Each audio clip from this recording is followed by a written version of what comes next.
Ya, selamat pagi semuanya. Assalamualaikum warahmatullahi wabarakatuh. Suaranya bisa masuk, jelas terdengar? Jelas, Pak. Terdengar, Pak. Ya, untuk pertama kali bisa mengaktifkan on cam-nya siapa saja yang sudah join ya di pagi ini untuk mata kuliah metode penelitian.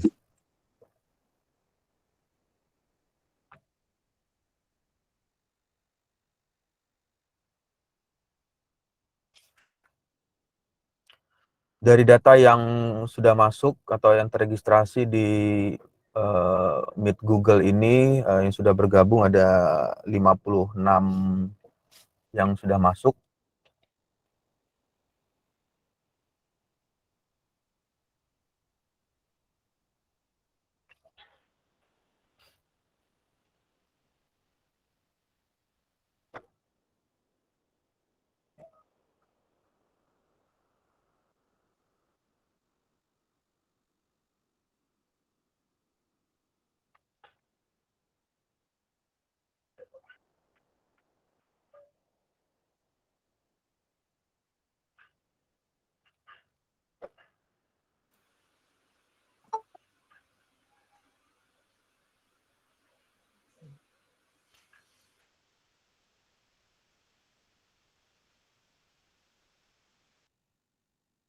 Ya, untuk tampilan share screen-nya sudah berubah di layar.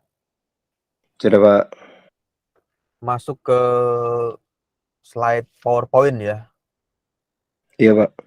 Ya, jadi di pertemuan kali ini, minggu ini melanjutkan lagi dari cerita yang minggu sebelumnya mengenai metode penelitian ya. Nah, untuk metode penelitian ini yang di minggu sebelumnya ada metode penelitian basic atau basic research, kemudian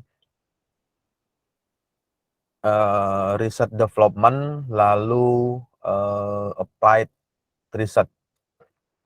Untuk bagian riset basic research ini umumnya masih riset-riset yang sederhana ya, artinya riset yang fundamental, riset yang mencoba mengembangkan atau mencari hal-hal yang basic. Dari pengembangan dari hasil penelitian dasar itu kemudian dikembangkanlah menjadi suatu pengembangan atau menemukan produk atau menemukan hal-hal yang baru. Kemudian applied research. Nah, ini sebagai sebagai gambaran sederhananya atau bayangannya, untuk basic research atau riset sederhana ya kalau di bidang engineering, misalkan salah satunya di bidang fluid mekanik ya, mekanika fluida. Ada riset yang misalnya mengamati fenomena pola aliran atau aliran backward facing step atau aliran pada saat itu mengalami pembesaran mendadak. Nah, kemudian di bagian hasil tersebut mencoba mengembangkan bagaimana melakukan reduksi atau pengurangan terhadap aliran vorticity atau aliran vortex yang terbentuk. Dari hasil tersebut lalu di-approve lagi menjadi bagian yang dikembangkan aplikasinya. Nah, untuk aplikasinya ada yang digunakan untuk penggunaan pesawat terbang atau aerodinamika kendaraan, bagaimana melakukan reduksi atau mengurangi aliran vorticity. Setelah dikembangkan, kemudian masuk ke produk apa yang bisa dipergunakan atau produk apa yang bisa diterapkan. Ya, sampai sini ada pertanyaan dulu sebelum masuk lagi ke slide berikutnya.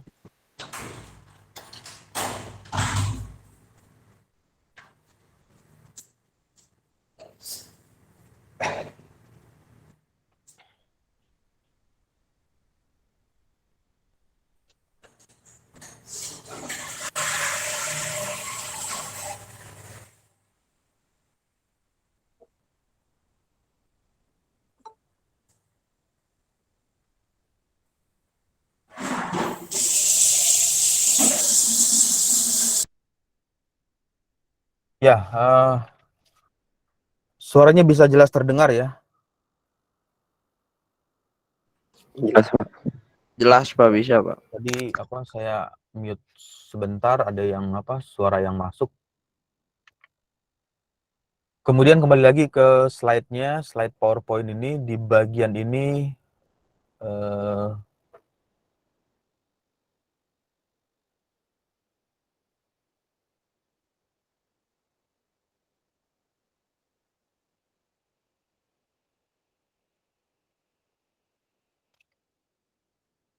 lalu di bagian selanjutnya, ilmu pengetahuan itu ditujukan atau dilakukan sebagai cara mengumpulkan pengetahuan yang disusun secara sistematis. Nah, sehingga pada saat melakukan penelitian atau riset yang dikerjakan tersebut, umumnya kita harus mengerjakan secara sistematis. Sistematis itu ya terstruktur ya, artinya mengerjakannya setelah poin pertama, kedua, ketiga, keempat, kelima, dan menggunakan teori-teori yang masih relevan dengan hal yang dikerjakan. Sistematis dan runtut melalui metode penelitian atau metode ilmiah. Kemudian untuk langkah-langkahnya ini melakukan identifikasi dan merumuskan masalah. Jadi poin utama dari melakukan penelitian itu harus ada problem dulu, harus ada permasalahan dulu, masalah apa yang ingin dikerjakan atau masalah apa yang ingin dilakukan, sehingga setelah mendapatkan permasalahan tersebut baru nanti menentukan bagaimana menyelesaikan permasalahan yang ingin diselesaikan tersebut.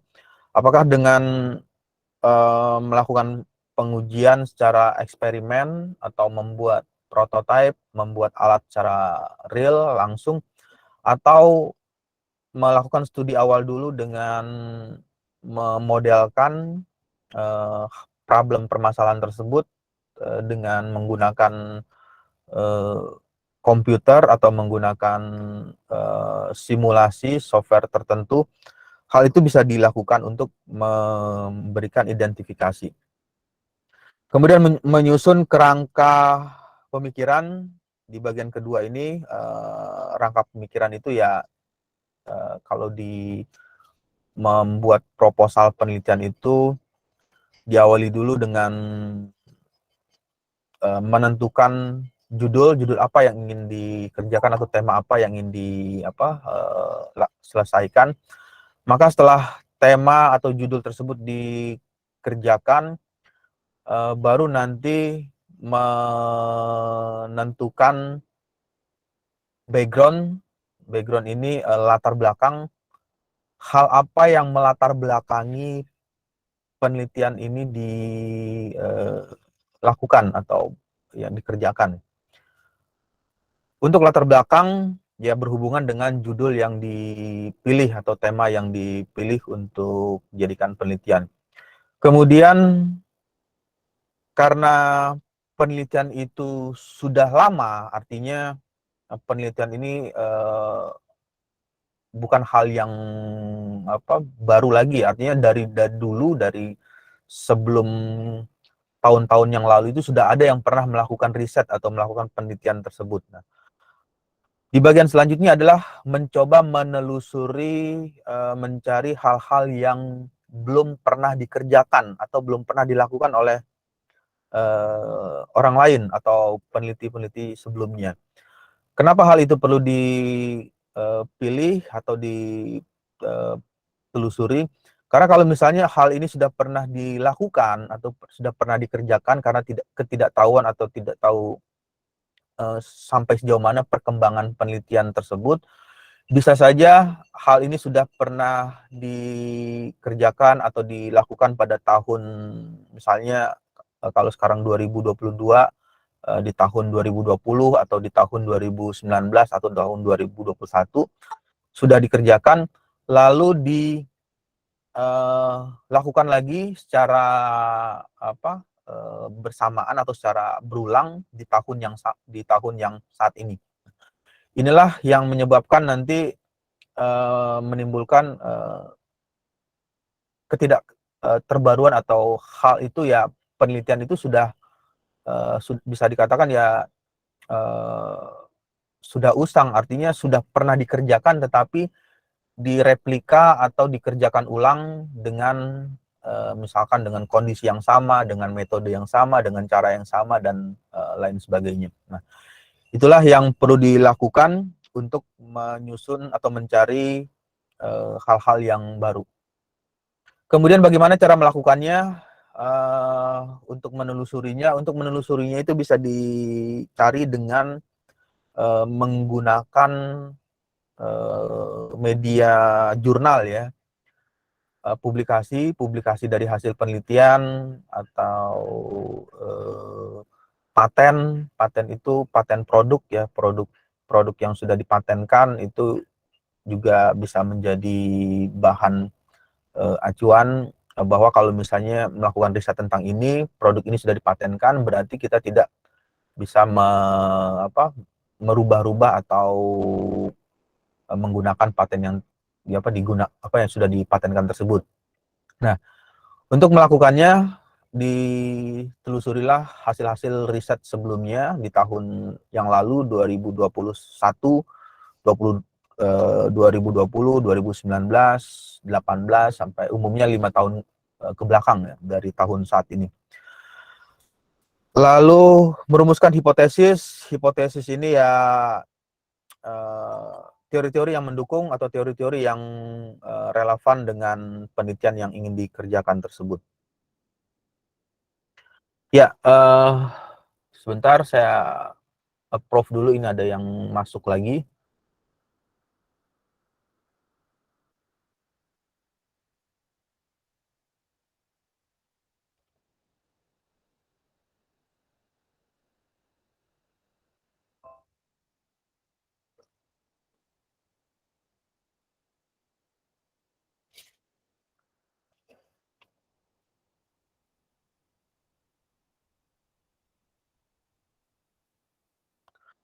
Share screen-nya sudah berubah layarnya, tampilannya. Untuk layar di share screen-nya sudah masuk ke slide PowerPoint. Masuk, Pak. Ya, jadi 1, 2, 3, kemudian 4. Merumuskan hipotesis. Hipotesis ini teori ya, teori-teori yang relevan, yang mendukung dari penelitian yang dikerjakan tersebut. Misalnya kalau hipotesis itu nanti bisa dituliskan di bab 2 ya, tinjauan pustakanya, hipotesisnya seperti apa atau teori-teori yang mendukungnya.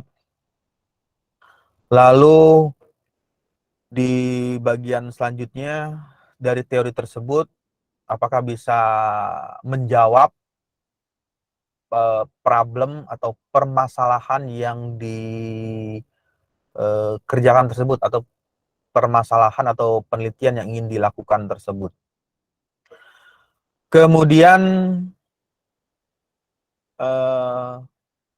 kesimpulan ini merupakan hasil akhir atau conclusion dari penelitian yang dikerjakan tersebut, dari hasil analisis atau analisa pengolahan data yang sudah diperoleh, lalu disimpulkan bagaimana kesimpulan yang diterima atau kesimpulan yang bisa diberikan dari hasil penelitian yang dikerjakan tersebut. Ya, dalam riset atau dalam penelitian itu, misalnya di bidang akademis itu, kita boleh salah dalam melakukan suatu, boleh salah tapi tidak boleh berbohong. Artinya bisa saja pada saat melakukan itu ada metode yang tidak sesuai atau kurang tepat, sehingga dalam memberikan kesimpulan atau memberikan analisisnya ada hal yang kurang atau ada hal yang perlu ditambahkan lagi. Nah, hal itu boleh-boleh saja di penelitian, karena arti dari riset itu atau penelitian itu kan mencari sesuatu yang belum pernah diketahui atau belum pernah tahu jawabannya. Artinya kalau misalnya sudah tahu kebenaran atau sudah tahu jawaban yang sesuai, berarti menjadi pertanyaan kembali, kenapa harus dilakukan penelitian sedangkan semua jawaban atau semua hal-hal tersebut sudah diketahui. Nah, kan ada hal-hal yang masih dalam penelusuran atau mencari dan mempelajari hal-hal itu, bisa saja ada kesalahan dalam hal menentukan metode atau ada kekeliruan dalam memilih penentuan kondisi batas dan lain sebagainya. Ya, dalam riset hal itu bisa saja terjadi, dalam penelitian hal itu bisa saja terjadi, tetapi poinnya adalah kita boleh salah, tetapi kita tidak boleh berbohong. Dalam artian di sini tidak melakukan manipulasi atau data-data yang sudah diperoleh tersebut ketika mendapatkan suatu data yang katakanlah anomali ya. Data-datanya cukup aneh atau data-data yang diperoleh itu tidak sesuai apa yang diinginkan, kemudian dicobalah untuk melakukan modifikasi atau memanipulasi data. Nah, itu hal yang kurang tepat ya, atau hal yang kurang tidak sesuai di bagian riset, karena riset itu melakukan atau mencari hal-hal yang belum pernah dikerjakan, kemudian menyampaikan apa yang sudah didapatkan atau apa yang sudah diperoleh tersebut sesuai dengan kondisi aktualnya. Lalu di bagian berikutnya, ilmu pengetahuan pada hakikatnya memiliki beberapa komponen. Yang pertama itu ada masalah teori ya. Teori, kemudian fakta. Fakta itu adalah kondisi yang sebenarnya, keadaan sebenarnya. Lalu yang untuk fakta ini, untuk kondisi yang fakta, kondisi sebenarnya itu bisa dilihat dengan menggunakan 5 panca indera. 5 panca indera itu artinya di fenomena ini kita bisa melihat atau mengamati dengan menggunakan visual, menggunakan penglihatan mata, kemudian audio itu berhubungan dengan panca indera pendengaran ya. Kemudian bau ini ya berhubungan dengan pernapasan atau hidung. Rasa berhubungan dengan lidah, dan lakukan perabaan. Perabaan itu artinya menggunakan sentuhan dari skin atau dari kulit. Ya, itu adalah hal-hal yang bisa diamati, fenomena apa yang didapatkan dari penelitian yang dikerjakan tersebut. Misalkan mengamati katakanlah misalnya turbin ya, atau turbin angin. Apa yang bisa dilihat? Berarti misalkan ketika turbin itu bisa berputar, ya berarti yang berfungsi adalah panca indera penglihatan. Jadi kita bisa melihat bagaimana blade atau bilah turbin itu berputar dengan pelan atau berputar dengan sangat cepat atau berputar dengan kecepatan yang medium. Ya. Yang keempat adalah konsep, istilah atau simbol yang mengandung pengertian singkat dari fenomena. Jadi ini adalah poin-poin yang 1, 2, 3, 4. Ilmu pengetahuan pada hakikatnya memiliki beberapa komponen. Yang pertama itu adalah teori, fakta, fenomena, dan konsep yang dipergunakan. Ya, selanjutnya share screen-nya berubah ya, artinya slide PowerPoint-nya sudah berubah ke tampilan yang baru. Sudah, Pak. Udah, Ya. Pak. Jadi di bagian selanjutnya researcher atau peneliti harus memiliki beberapa syarat. Syarat-syarat yang pertama itu empiris. empiris ini ada hubungannya dengan pengalaman ya. Pengalaman itu ya pengalaman yang sudah pernah dilakukan. Misalkan pernah melakukan penelitian tentang turbin, lalu melakukan riset lagi tentang hal yang lain. Nah, itu adalah membentuk atau membangun pengalaman secara empirikal atau secara empirisnya. Pengalaman-pengalaman inilah nanti yang akan berguna untuk mempertajam lagi ketika melakukan riset yang selanjutnya atau melakukan penelitian yang kedepannya. Kemudian rasional ini istilahnya bagian lain adalah logik, masuk ya, artinya masuk akal, bisa dilakukan, terukur, bisa terbukti dan bisa dilakukan secara pekerjaannya. Rasional artinya masuk akal. Kemudian kritis ini adalah berpikir untuk mencari atau memahami ketika ada suatu data yang diperoleh atau hasil setup eksperimen yang salah atau keliru. Inilah poin dari kritis. Jadi ketika kita memasang sesuatu itu kita harus tahu apakah ini sudah sesuai atau belum, atau masih perlu dirubah lagi ke dalam bentuk yang lain. Poin-poin kritis ini juga sangat memberikan pengaruh ya terhadap hasil analisa yang diperoleh dari penelitian yang dikerjakan tersebut.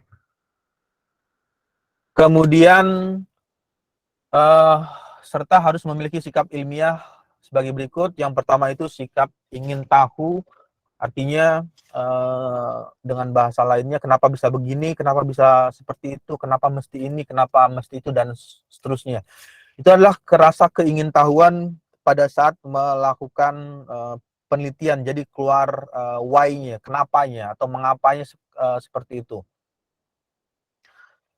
Kemudian skeptik bersikap ragu terhadap pernyataan-pernyataan yang belum kuat dasar pembuktiannya. Yang kedua ini adalah skeptik itu artinya memikirkan kenapa bisa seperti itu, ada apa yang dilakukan. Jadi ada rasa bersikap ragu terhadap pernyataan atau hal-hal yang di bagian ini masih dituliskan belum kuat untuk dasar membuktikan dari hasil penelitian yang dikerjakan tersebut. Ya, 3 tadi ada kritis, objektif, mementingkan objektivitas, artinya tidak memihak ya pada saat melakukan penelitian tersebut, sesuai dengan kondisi aktualnya. Jadi tidak ada data yang dirubah atau tidak ada data yang dimanipulasi dan lain sebagainya. Objektif mementingkan objektivitas atau tidak memihak dari hasil penelitian yang didapatkan tersebut. Free from etik, bahwa ilmu itu monologis, yaitu menilai apa yang benar dan apa yang salah. Jadi kalau di penelitian itu ya harus menentukan apa yang benar dan apa yang salah. Jadi di bagian tersebut itulah yang harus ditentukan. Bagian mana yang benar, kemudian bagian mana yang salah. Dan harus memperhatikan yang baik dan apa yang buruk.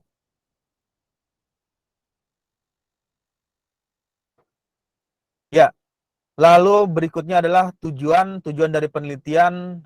Ini harus diketahui lagi karena penelitian yang dikerjakan atau penelitian yang dilakukan ini harus ada tujuan. Tujuannya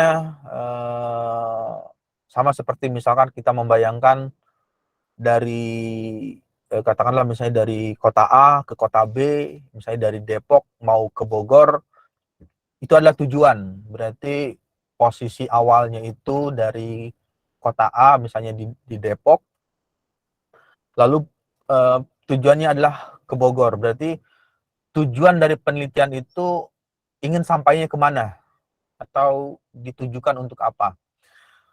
Tujuan penelitian berdasarkan kesimpulan tentang pengertian penelitian sebagaimana dikemukakan di atas, maka tujuan penelitian yaitu sebagai berikut. Yang pertama itu untuk memperoleh data empiris yang dapat digunakan dengan cara merumuskan, memperluas, dan memverifikasi teori. Kemudian penelitian seperti ini memiliki ilmu-ilmu murni, biasanya ilmu sains ya, pure science. Lalu yang kedua, tujuannya itu yang kedua adalah memecahkan persoalan yang ada dalam kehidupan atau problem. Nah, di bagian ini, penelitian ini terjadi jika ada masalah dulu. Jadi ada penelitian itu terjadi jika ada problem dulu. Jadi kalau misalnya dikelompokkan, ada masalah besar, masalah sedang, medium problem, small problem.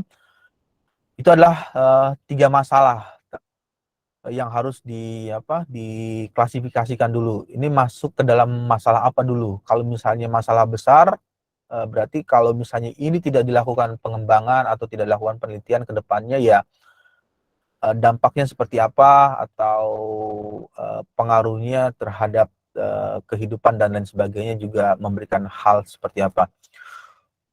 Untuk memecahkan persoalan yang ada dalam kehidupan, tujuan penelitian semacam ini terdapat pada ilmu-ilmu terapan atau dalam artian applied ya, applied science atau ilmu-ilmu terapan. Ya, lalu dari mana informasi atau pengetahuan dalam penelitian ini dikelompokkan, atau sumber pengetahuan atau informasi dalam penelitian ini dikelompokkan menjadi 5. Yang pertama tadi ada pengalaman. Untuk pengalaman ini empiris, pengalamannya dari awal ketika melakukan penelitian, kemudian nanti ketika dilanjutkan lagi di penelitian yang lain, sudah ada pengalaman yang diawali di bagian pertama. Lalu otoritas, kemudian metode deduktif, metode induktif, dan metode ilmiahnya. Ya, untuk pengalaman ini merupakan suatu sumber pengetahuan untuk melakukan suatu penelitian. Jenis pengalaman yang bisa diambil untuk melakukan penelitian. Yang pertama, pengalaman pribadi. Jadi pengalaman secara pribadi atau individu. Pengalaman pribadi ini dapat menjawab pertanyaan atau permasalahan yang dihadapi. Jadi pengalaman itu kan bisa saja bersumber atau berawal dari pengalaman individunya atau pengalaman dari yang melakukan penelitian tersebut, pengalaman pribadi. Kemudian bisa saja pengalaman ini didapat dari cerita orang atau cerita yang lain dari bagian, misalkan dalam satu penelitian itu ada beberapa tim ya, ada tim risetnya, lalu ada yang pernah mengalami kondisi ini dan apa yang harus dilakukan. Nah, itu juga bisa masuk menjadi pengalaman yang didapatkan dari orang lain. Seringkali orang membutuhkan pengetahuan yang tidak dapat dialaminya sendiri, jadi diambil dari pengalaman yang lain, sehingga dalam hal ini maka harus dapat menggunakan atau memanfaatkan pengalaman timnya atau pengalaman anggota atau orang lain yang melakukan penelitian tersebut. Ya, untuk otoritas ini hal-hal yang sulit dan tidak mungkin dialami sendiri. Seringkali orang bertanya kepada otoritas, yaitu seorang yang mempunyai pengetahuan dalam bidang tertentu.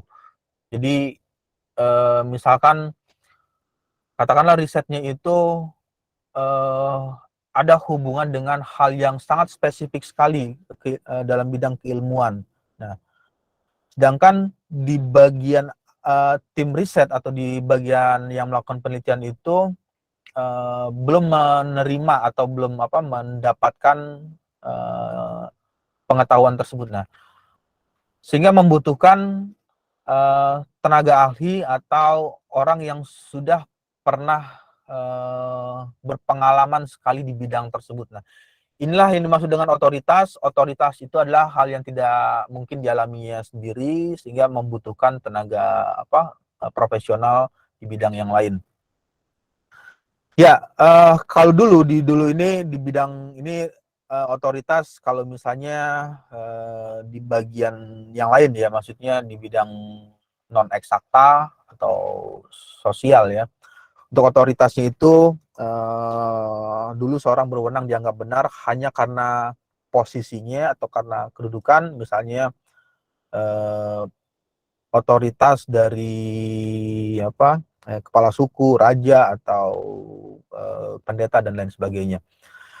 Ya, lalu apa kelemahan dari otoritas ini? Otoritas dapat salah dan diantara mereka sendiri tidak ada konsensus yang menunjukkan bahwa pernyataan-pernyataan otoritas seringkali merupakan pendapat pribadi ya.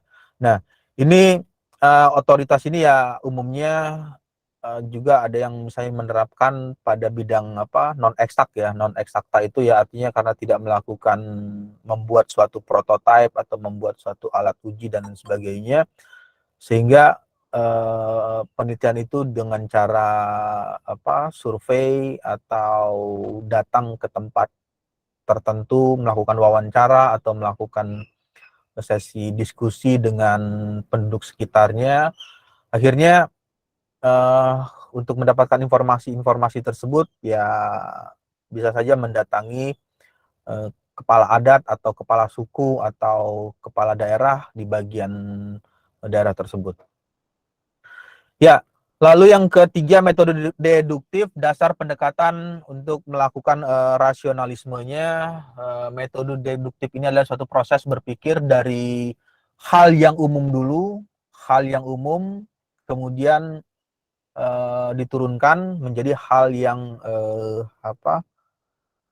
khusus. Jadi kalau digambarkan sama seperti segitiga terbalik ya. Jadi menceritakan dulu hal yang general, yang umum, kemudian turun lagi ke bawah, mulai mengarah, lalu bagian lagi ke bawah, mulai terarah lagi. Lalu di bagian akhir inilah hal yang khusus atau hal yang spesifik yang ingin dikerjakan di penelitian yang dilakukan tersebut.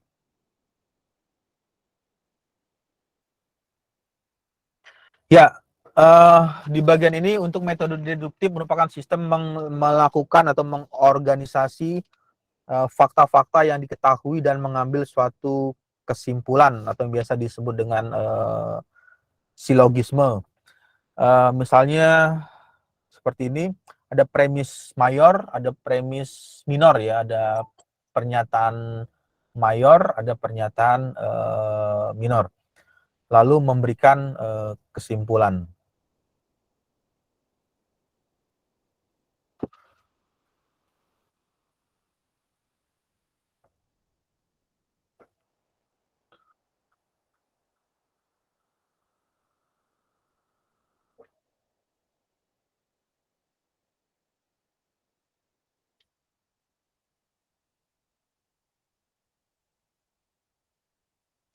Ya, sampai sini ada pertanyaan atau ada yang ingin ditanyakan sebelum masuk ke slide berikutnya?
Ya, untuk tampilannya sudah keluar ya di apa, di layar.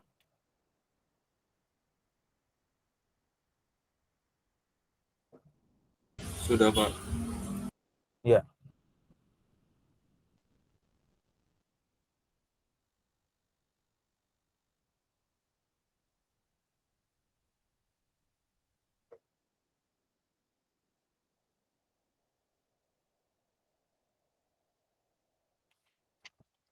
Ya, jadi ada premis mayor, kemudian ada premis minor ya. Nah, lalu bagaimana menarik suatu apa, kesimpulan?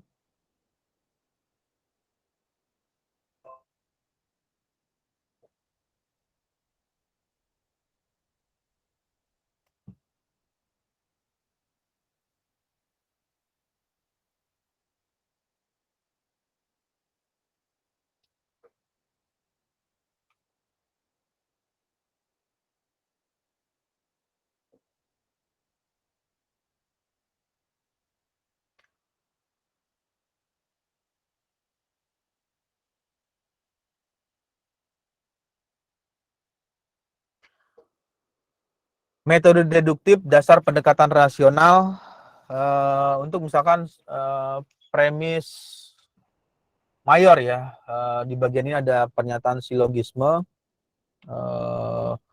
Misalkan premis mayor, semua makhluk hidup membutuhkan oksigen, artinya semua di situ dituliskan ada pernyataan atau statement pertama, premis mayornya, semua makhluk hidup membutuhkan oksigen atau O2. Kemudian yang kedua adalah premis minornya, tumbuhan termasuk makhluk hidup. Jadi tumbuhan makhluk hidup. Nah, lalu bagaimana memberikan conclusion atau kesimpulan? Ialah menghilangkan atau mencoret bagian kata yang sama. Di bagian sini ada kata yang sama. Untuk premis mayor ada kata makhluk hidup. Kemudian di bagian apa, premis minor juga ada kata yang sama, makhluk hidup. Sehingga diberikan kesimpulan, karena itu tumbuhan membutuhkan oksigen. Ini adalah cara memberikan kesimpulan.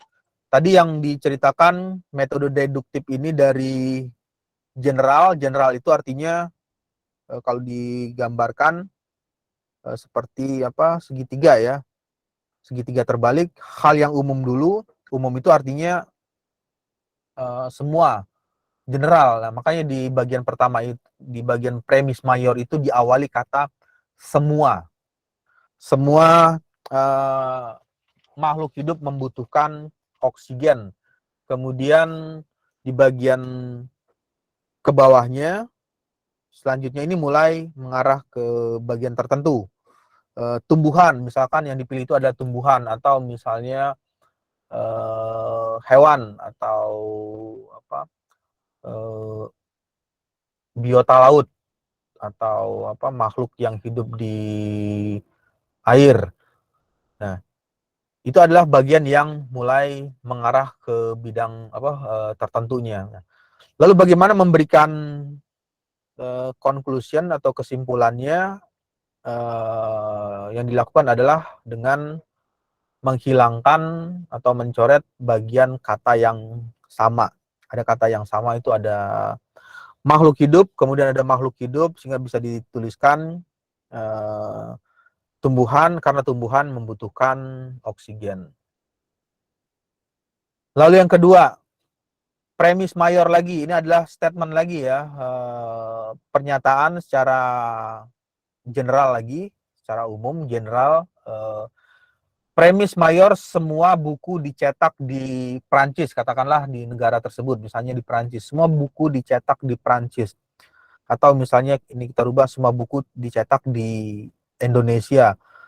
Kemudian premis minornya atau pernyataan atau hasil analisis yang mulai mengarah lagi ke berikutnya, yang saya baca adalah sebuah buku. sebuah buku. Jadi kata apa yang sama? Di bagian ini ada kata yang sama, ada kata buku, dan di sini ada buku.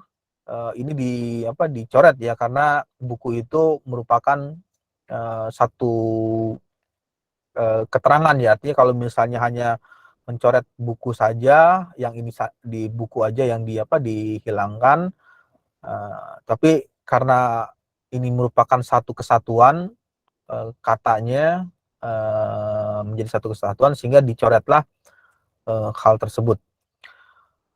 Yang tidak dihilangkan atau tidak dicoret, itulah yang akan masuk ke bagian conclusion atau kesimpulan. Jadi metode deduktif ini menceritakan dari hal yang general dulu, hal yang umum dulu, strukturnya, semua, seluruhnya, terus bukan bagian, maksudnya seutuhnya, itu adalah yang general. Hal yang sama dihilangkan, lalu apa yang didapat untuk memberikan kesimpulan. Oleh karena itu buku yang saya cetak di Prancis. Nah, ini merupakan kesimpulan yang bisa didapatkan dengan cara metode deduktif atau dasar pendekatan secara rasionalisme. Ya, sampai sini ada pertanyaan?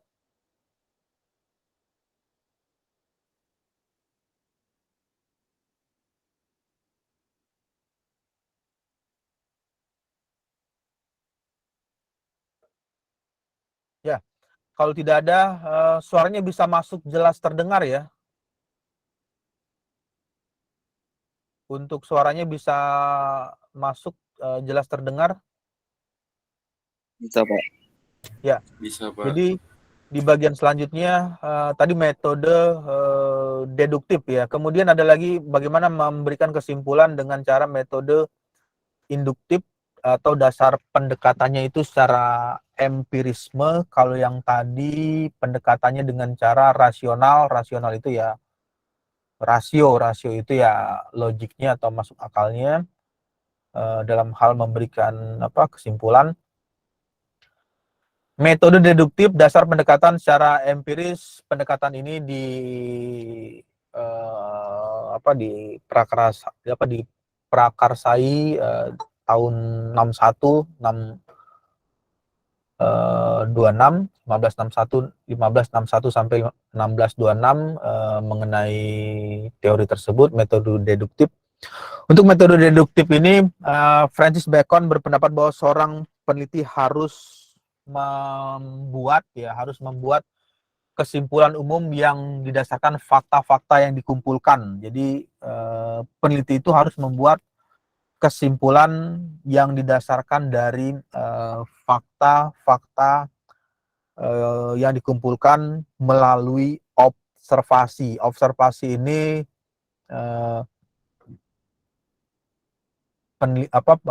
pengujian secara langsung atau melakukan penyelidikan atau mengerjakan secara aktualnya.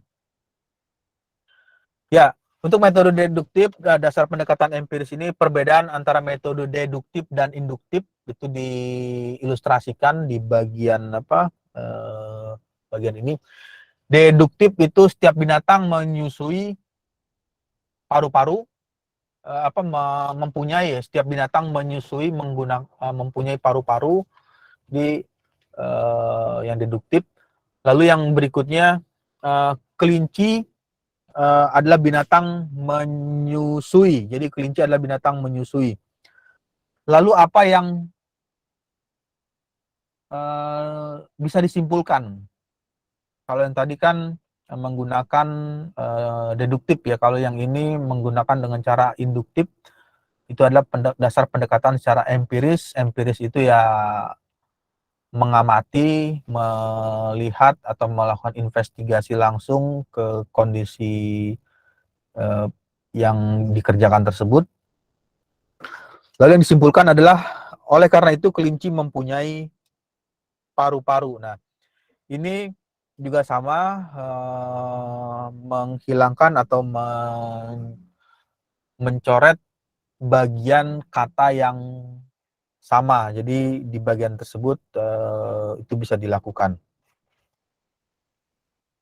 Ya, untuk induktifnya, tiap kelinci yang diobservasi mempunyai paru-paru. Oleh karena itu, semua kelinci mempunyai paru-paru. Lalu apa yang disimpulkan nanti bisa dituliskan.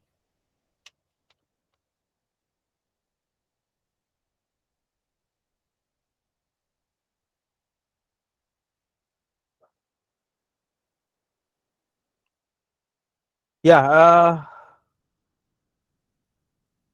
sampai sini ada pertanyaan atau ada yang ingin ditanyakan?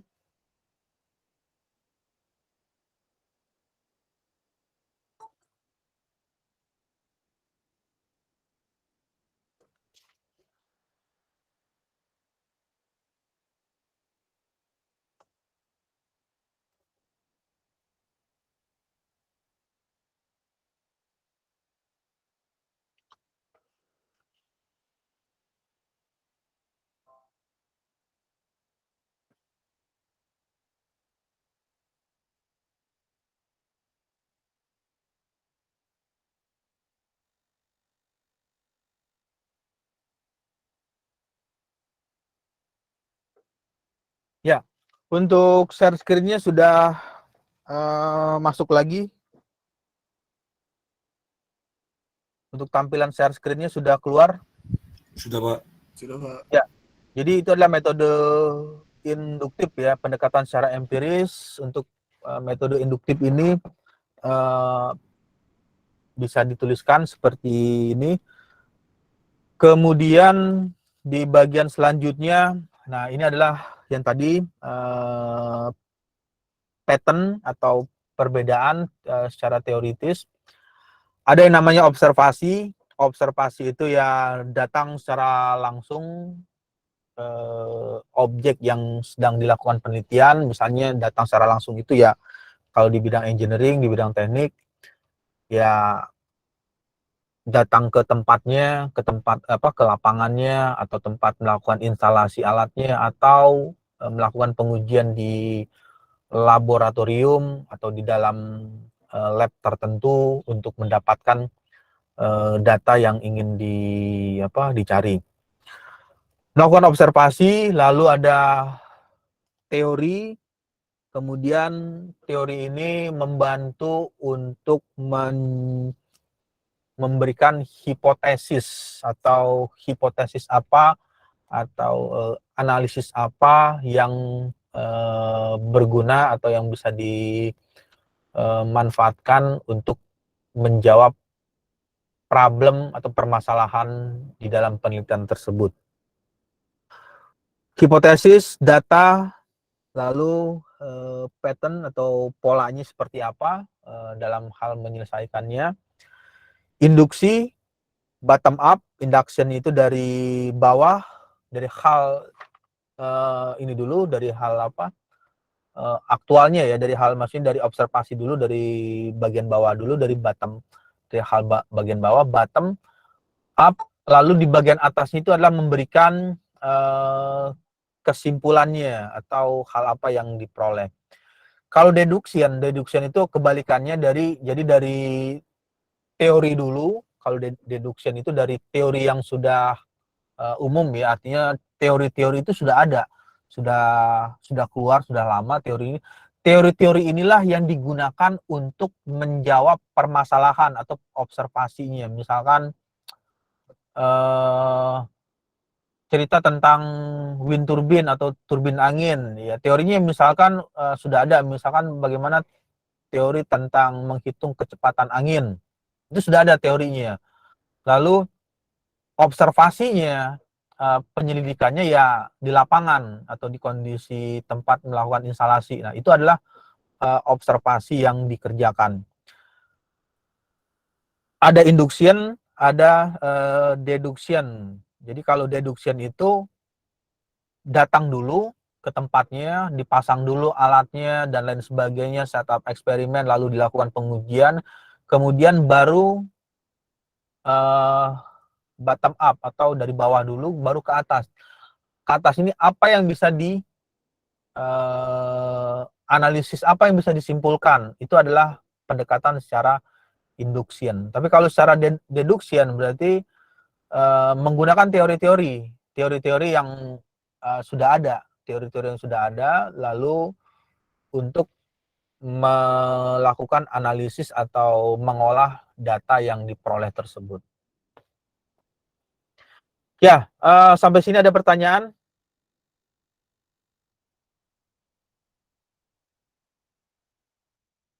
Ya, kalau tidak ada, jadi seperti itu, induction, deduction, kemudian di bagian berikutnya, metode ilmiah. Metode ilmiah ini pertama kali ini teori lama ya.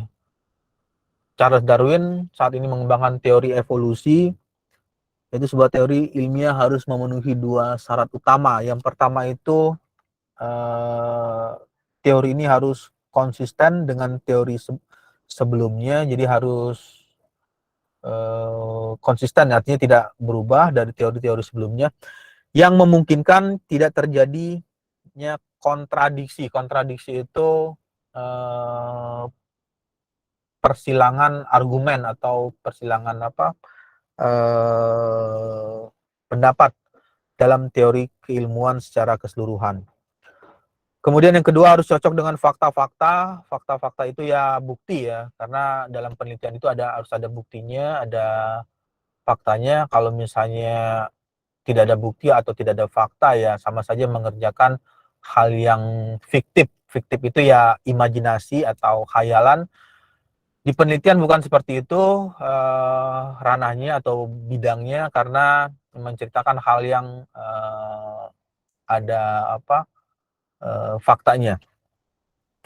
Harus cocok dengan fakta-fakta empiris, sebab teori yang bagaimanapun konsistennya sekiranya tidak didukung oleh pengujian atau pembuktian ya.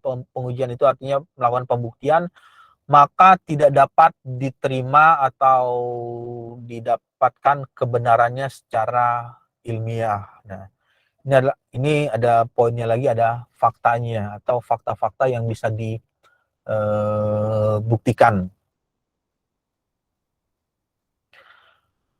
Kemudian metode ilmiah ini adalah suatu proses sistematis dari penelitian yang menyangkut bagian-bagian yang saling berkaitan atau suatu langkah yang sistematis dan logis untuk memecahkan suatu masalah dalam memperoleh hasil yang objektif. Yang dimaksud dengan objektif ialah hasilnya itu sesuai dengan kondisi faktanya, kondisi aktualnya, kondisi sebenarnya, tidak ada yang dirubah untuk datanya atau dimanipulasi dengan tujuan tertentu atau kepentingan tertentu. Itulah yang dimaksud dengan kondisi yang objektif dalam melakukan penelitian yang dikerjakan tersebut. Ya, yang berikutnya, cara ilmiah atau metode ilmiah berarti kegiatan penelitian didasarkan pada ciri keilmuan, rasional, empiris, sistematis. Rasional ini berarti penelitian dilakukan dengan cara-cara yang masuk akal, itu logis ya. Hal itu sangat memungkinkan, atau dengan kata lain hal itu bisa saja dikerjakan. Masuk akal atau logik ya. Sehingga terjangkau oleh logika manusia atau penalaran manusia, jadi masuk di akal, jadi hal itu bisa sangat memungkinkan. Kemudian yang berikutnya adalah empiris. Empiris ini artinya cara-cara yang ditempuh dapat diamati oleh 5 panca indera. Tadi ada visual, mata, kemudian telinga berarti audio, kemudian rasa berhubungan dengan lidah ya, kemudian ada panca indera sentuhan atau kulit, itu juga perabaan, kemudian yang lainnya. Nah, itu ada 5 panca indera yang umumnya yang bisa digunakan untuk membuktikan atau menerima empiris atau pengalaman yang dialami tersebut. Sistematis menjelaskan atau menunjukkan bahwa proses yang digunakan dalam penelitian ini menggunakan langkah-langkah tertentu yang bersifat logis, artinya masuk di akal, jadi terstruktur. Jadi setelah mengerjakan ini, lalu apalagi yang akan dilakukan selanjutnya, apalagi yang akan dikerjakan, dan seterusnya. Jadi kalau dibayangkan atau diibaratkan, sistematis itu ya setelah angka 1, angka 2, 3, habis 3, 4, 5, 6, 7, 8, 9, 10, misalkan tujuannya di angka 10. Itu adalah sistematis dalam hal melakukan penelitiannya. Jadi misalnya setelah 1 tiba-tiba langsung loncat ke 4, terus kemudian kembali lagi ke 2, lalu tiba-tiba langsung loncat lagi ke angka 8, ke 7, lalu di bagian akhir dari 7 langsung 10, sudah sampai di tujuan. Terus kembali lagi ke bagian yang belum, artinya bisa ke angka 7, ke angka 6, dan angka yang lain. Nah, di penelitian itu ya umumnya mengerjakannya secara terstruktur, jadi secara sistematis. Ya, kenapa hal itu dilakukan? Kalau misalnya melakukannya itu berpindah-pindah, ya bisa saja ada bagian-bagian yang dilewati, sedangkan bagian ini masih ada hubungan atau korelasi dengan bidang yang lainnya. Jadi misalnya angka 1 berhubungan dengan 2, 2 berhubungan dengan 3, 3 berhubungan dengan 4, 4 berhubungan dengan 5, dan sampai seterusnya berakhir di angka, misalnya di angka 10 untuk tujuan akhir dari penelitian yang dikerjakan tersebut. Ya, ini adalah merupakan paradigma penelitian. Paradigma penelitian merupakan kerangka pikir yang menjelaskan bagaimana cara pandang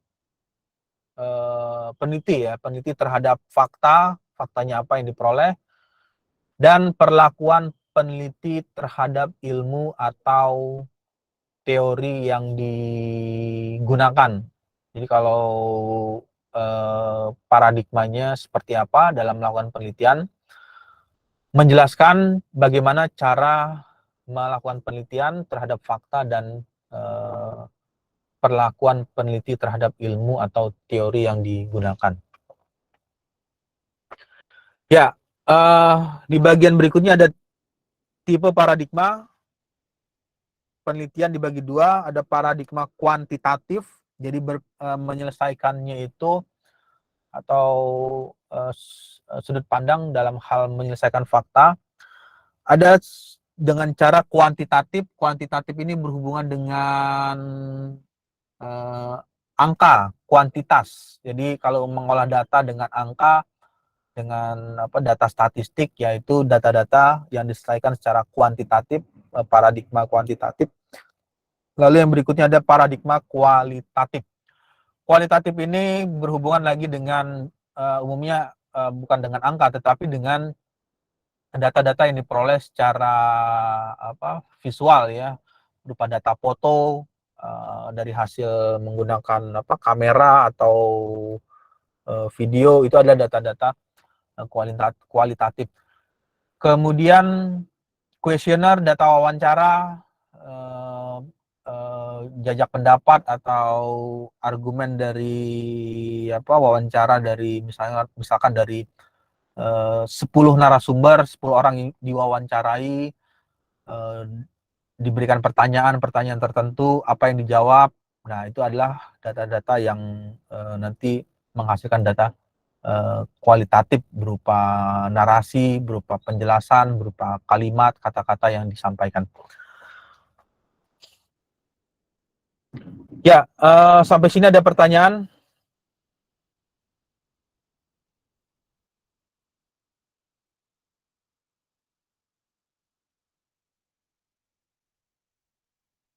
Ya, kalau tidak ada, saya rasa bisa dilanjut dengan sesi diskusi ya dari tugas kelompok untuk bisa melakukan presentasi